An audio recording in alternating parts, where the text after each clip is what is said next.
All right, welcome back. So this is a part 3 video of my series about opening your own pole studio. And today we are going to talk about finding your space and signing your first lease. What to look for, what to avoid. And honestly, just things I wish somebody told me before I opened my first studio. A space can look beautiful, has a nice lighting, great floors. Everything looks like it's a perfect thing for your studio, but it still can be completely wrong for your business. Let's talk about what you actually need to know before signing anything. First thing, how big should your first studio be? When it comes to square footage, would 1,000 square feet be enough? Absolutely. Is it going to be a little tight? Yes. But is it impossible? No. So if you find something that's 1,000, 1,200 square feet or so, you can absolutely make that work, especially if you're trying to start small and trying to keep your monthly expenses low. You can always start smaller. Your poles might be a little closer together, and so your layout will have to be a little smarter, but it absolutely can be done. And matter of fact, there are a lot of pluses to that start. The biggest thing is don't put too much pressure on yourself by opening the biggest studio in an area or something really huge where you would have 40 poles and a bunch of space for aerial stuff as well. You don't need so many poles. You don't need that much massive space. You need something you can afford and grow from. A great starting point could be around 6 student poles plus 1 instructor pole. I think that's pretty good start. If possible, split the space into 2 rooms and make it as soundproof as possible. That would be perfect. Even if each room fits just like 6 students, that is still a really great start. That gives you so much flexibility. The biggest thing is that you can run 2 classes at the same time.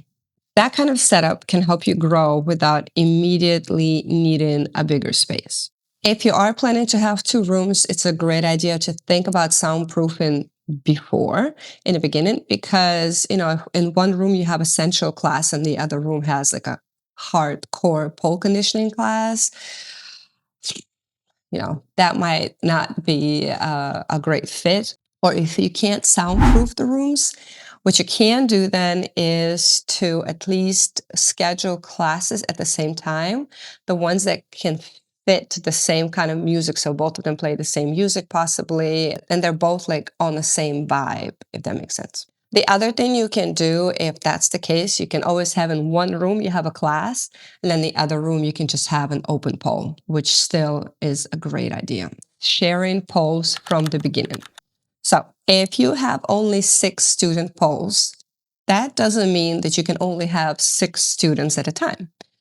If you get the students used to sharing poles from the beginning, that means you have 12 poles, plus instructor can also share the pole, so that would make it 13 students. If you have it from the very beginning, the students will get used to it and there will be very little complaints. And honestly, I wish I had implemented that from the beginning, because when people start with the expectation that everyone gets their own pole, it can be really hard to change the culture later. But if sharing is normal from the beginning, it's just a part of how your studio works. As an example, in our studio, we started with everyone having their own poles. And then when we decided to have students share poles, that was a whole big thing. And we even lost some members because of that, which is kind of messed up. If you go to Europe, you'll see a lot of studios there sharing the same pole. You'll have 2, 3, sometimes even 4 students sharing one pole. Why? It is very tight. The spaces are very tight. All right, let's talk about flooring. You can do hardwood. You can do laminate. You can also do epoxy flooring, which is that flooring that you like pour on the floor and then it hardens and you can make it different colors. It can look very beautiful, but keep in mind it is very, very hard. Can you do tiles? Yes, but same idea. It's very hard on your feet. If you're going to have more than one class teaching that day, that might be tough. There's a reason why when you go to some dance studios, you'll notice the flooring is one of those that take a better impact. But to lower down the costs, if you get a building that already has good floors, don't redo them, keep them, because we are trying to save some money and open as cheap as possible. Now let's talk about ceiling height. Ceiling height is huge. In my opinion, 12 feet is an absolute minimum. I would personally prefer at least 14 feet, at least for Paul. If you plan to add hammocks, silks, lyra, any kind of aerial classes, and honestly, I think 18 feet and higher would be your best bet. Why height matters. Ceiling height affects everything: climbing, drops, tricks, doubles, aerial equipment, safety, future growth. A low ceiling might work for beginner classes for sure, but it can limit what you can offer later. So try as much as possible not to think about what you need today. Think about the future. Because if you're going to end up with 10 feet ceilings, you're going to hate it later. Now, let's talk about landlord approval.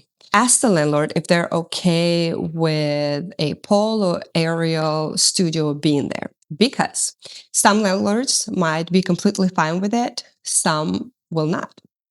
Some will say the building is not meant for that kind of use.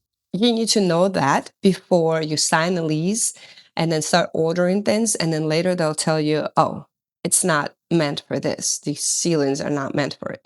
Get a written permission for everything. But the most important, get permission for the poles, for the mirrors, for the signage, aerial equipment, rigging, and anything that you're planning to change.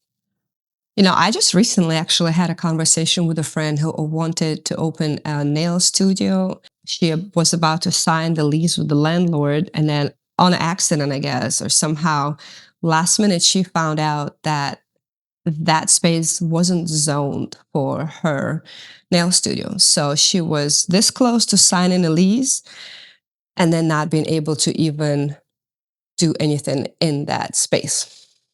That would have been very expensive, don't you think? So that takes me to a next point, which is check zoning and legal use. So mainly when you call the city or county, there are questions to ask. You know, can I legally operate a pole studio here? Can I offer aerial classes here? Is this space approved for fitness, dance, or recreational use? Are there restrictions because of nearby churches, schools, businesses, or residential areas? So basically, don't just take your landlord's word for it. Number 8, bathrooms. For bathrooms, honestly, I wouldn't stress too much about having a man and women's bathrooms. Most of your students, let's face it, are probably going to be females. So one bathroom that locks is usually just fine. I would say the important thing is just that it works with your local code and your fire marshal. They will tell you how many bathrooms you need based on the size of the space, occupancy, local code, business use. So don't guess, just check. Check in your neighbors before signing. It's never a bad idea to talk to your future neighbors before signing. So ask them about the neighborhood, the landlord, parking, safety, how maintenance is handled, if they've had any issues, and obviously what were the issues. And you know, once you are open, you really do want to be friendly with your neighbors. You do not want to have any drama with the local businesses. You don't need complaints every time your music is on, you know. To the next thing, parking and safety. Parking matters a lot. Your students come to the class at different times of the day, including evenings, and they tend to leave late as well. A lot of them may be women. They may be wearing heels, carrying bags. There are very hard chances that they might walk to their cars alone in the dark. They need to feel safe. What to look for?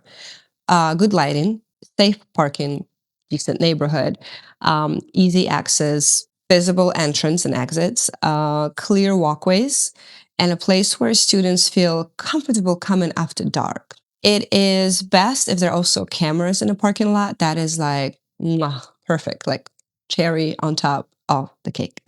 Completely forgot to mention, and this is extremely important, is exclusivity. So when you're negotiating your lease, you need to ask for an exclusivity clause, which should cover every type of service that could directly compete with your studio. So many people don't know about this. This can include, obviously, for you pole dancing, silks, hammocks, lyra, trapeze, and so on. Think beyond what you're offering um, on an opening day, so maybe you're not planning to offer silks immediately, but you might add them later, maybe eventually you want yoga or Zumba. Include the services you reasonably expect to add, because you don't want to build all of this and then discover that your landlord rented the space next door to someone offering nearly the same thing, so, but be specific. So simply write in, fitness studio may be too broad for a landlord to accept, while writing only like pole dancing, as an example, may also be too narrow to protect everything you plan to offer. Think smart, think about your future. You do not need a prime location. Another thing that some people tend to misunderstand is that they need a prime location, a great foot traffic. You really don't. Think about this. Your studio would be more of a destination business, if that makes sense. Why? Because people usually find you through social media, Instagram, TikTok, Google, word to mouth, and what else? Friends, and so on. You don't really see a lot of people just like walking by the pole studio and looking at it and like, this is the day for me to start pole dance now. I'm walking right now and take this class. Maybe that happens sometimes, but you're not a restaurant or like a coffee shop where foot traffic matters very much. Don't pay crazy expensive rent just because you are in a very expensive plaza. Absolutely. Unless you have a lot of money to blow, then please be my guest. All right, now let's think about a small retail area. So basically, this is where you're going to sell things like grip, knee pads, pole wear, merch, water bottles. So you will need a little space for display and storage, right? Makes sense. Just think about it. Students already buy these things somewhere else. Why not have them buy it at your studio? If you can sell a useful products at your studio, this could be another small revenue for you. On a legal note, before you start selling any physical product, make sure you check your local licensing requirements. So in some places, you will need a trader license, a seller's permit, what else? Sale tax account, or some kind of retail license. It's usually not a huge expense, but it is one of those small legal details that you don't want to ignore. For example, at my boba shop, we only paid, I think it was like a $20 yearly for a trader license. Not much, but it is legal. All right, next one. You're going to thank me very much for this one. And honestly, I'm expecting a check when this goes through for you. So the next one is, I was just joking, by the way, is your build out time. Big one, huge one, absolutely very much important. Ask for more build out time that you need, and obviously what they offer. They will probably offer you on the spot 1 month build out time. Go for 6. The worst thing that's going to happen, you're going to drop it to a little lower and lower. If you go for 6, they might say 3. You say 5, 4. Boom, you've got 4 months build out time. This is actually exactly what happened with my boba shop. That was very helpful because we had a whole month, almost and a half, free rent while we were already open. But in reality, you do need a lot of build out time. You don't know how much time it's going to take for the post to come in, how much time is going to be to install the mirrors, to do flooring possibly, painting, some construction, signage. All of these things take time. And oh my God, it is so hard to work with contractors to do these things. Please start meditating or something so that you can get some of that patience in you and be nice to people and not kill someone on accident on the way of opening a pole studio, because you are going to be very much tempted. Yeah, and if you open loop it closer, coming all the way from Europe, that is going to take forever, including the crash mats. I love their crash mats, by the way, they're great. And that's what you can tell your landlord. Like, hey, this is what I'm ordering, this is what's happening, and it might take me so long. Um, you know, if you think about this whole thing that's going on in the world right now, most businesses are trying to work from home. So if you look around, there are less and less people who are renting spaces. A lot of plazas are half empty, so they'll go with you. You're signing a 2, 3 year contract. Let's go. Better than having an empty space. Although you will have some landlords that don't give a damn and they will still be empty for another 3 years. Whatever. Next topic is hidden expenses. So we're not talking about $30 little surprises here and there. You know how when you set up the electricity in the new apartment or house when you just move in, you have that deposit, usually between $100 and $300. Okay, that little cute expense is no more cute when you move into the commercial building. That, my friends, can be up to like $1,500, maybe even more. So keep that in mind. So when you're budgeting, don't just budget for obvious things like poles, floor, and mirrors. There's a lot of hidden fees. Be prepared. Next thing, have an exit plan. Before you sign a lease, think about what would you need to do in case you had to completely get out of this whole situation that you created. Ask these things. Can you sublease? Is there a buyout option? Let me see. What happens if the business outgrows the space? What happens if you need to close? What penalties are there? I mean, all of this is going to be most likely in a lease, but still. What happens if the landlord sells the building to someone else? That happened to us, I want to say twice when we had a post studio in Texas.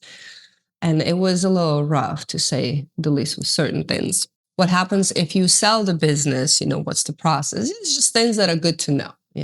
So, especially if it's your first place, I would rather go with a 2 year lease than a 3 year lease if possible, but also with an option to renew. Why 2 years? Obviously, you might want to expand. You might not, the business might not go for you. Maybe the area might not work for you. Who knows? Things just happen, but it's always good to start with the least time as possible. Don't just trap yourself in there for like 4 or 5 years. Oh, do not do 4 or 5 years. Research your competition. Hopefully, you are already familiar with the area. If not, you really need to do your homework. So, what to look for? Obviously, pole studios are around you. What aerial studios are around you? What classes they offer? What class packs they offer? What memberships they offer? What do students like? What do students don't like?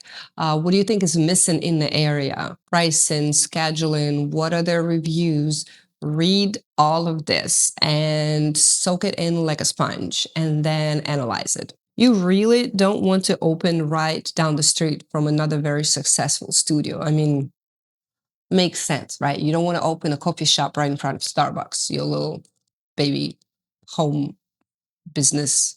It's just not a good idea in general. It's not helping you, and in this case, it's not helping them really either. Find your own community, build it, find a gap, and see which areas need a studio like this. You also don't want to create enemies right away. If you're going to open right across the street from the other studio, they're going to hate you. So, do you really want that? Keep your monthly expenses low. So, especially in the beginning, you want your monthly rent to be something you can actually afford, because you will have months when you're paying for things like your own rent or mortgage, studio rent, utilities, insurance, software, equipment, repairs, cleaning supplies, marketing, unexpected fees. On top of, all of those startup costs, you need to have enough rent for at least, hear me out, at least 6 months. So if your rent is, let's say, $2,000, 2 times 6, you've got $12,000 that you need to have in your bank ready to pay just rent. That needs to be covered. Now, if you can put in together all your utilities and count how much that is, let's pretend all total is $3,000. Now you have 3 times 8. You have $18,000 sitting in your bank for these expenses. You are most likely not going to make this much money right away. So be prepared to pay this. So that leads me to the topic that opening small can bring your startup costs way down. So, could you open a studio under $30,000? Yes, you can. Could you do under $20,000? Yeah, why not? Will it be perfect? No. Can you upgrade later? Absolutely. When should you expand? This is actually really important. Don't expand just because your classes are full. What you really need to see is consistent wait list, consistent. And we're not talking about 2, 3 weeks. We're talking about, I don't know, 6 whole months. Why? Because it kind of covers different seasons as well. You'll see winter vs summer. You don't want it to be just great in winter, for example, and then that's it. If your classes are constantly waitlisted for months and months, yes, you should probably think about expanding. So, how that expansion can look like, you might move into a bigger space. You actually might get lucky and get a space in the same plaza. Maybe you keep your first studio and open a second one in a different location. Or maybe you just close your first location, finish your lease, close that location, and then move on to a whole different other studio. Honestly, there's so many things that we can talk about regarding the lease. If you actually come to the point where you decide to open your own studio and you need some more advice, reach out to me. I will let you know how to do it. But so far, DM or write in comments that you're interested. You can also reach out to me through Instagram. Now that we discussed all of these topics about how to sign a lease and so on, next video will be about how you actually make money. We are going to go into pricing, memberships, drop-ins, class pack, founder members, private lessons, workshops, retail products, cancellation policies, no-show fees, and the uncomfortable but very necessary conversation about charging enough for your business to survive. Because just from my personal experience, playing around too much with the pricing options can absolutely kill the vibe and you can lose your members easy. So it's good to be prepared ahead of time and be on the lookout for the next video. Choose.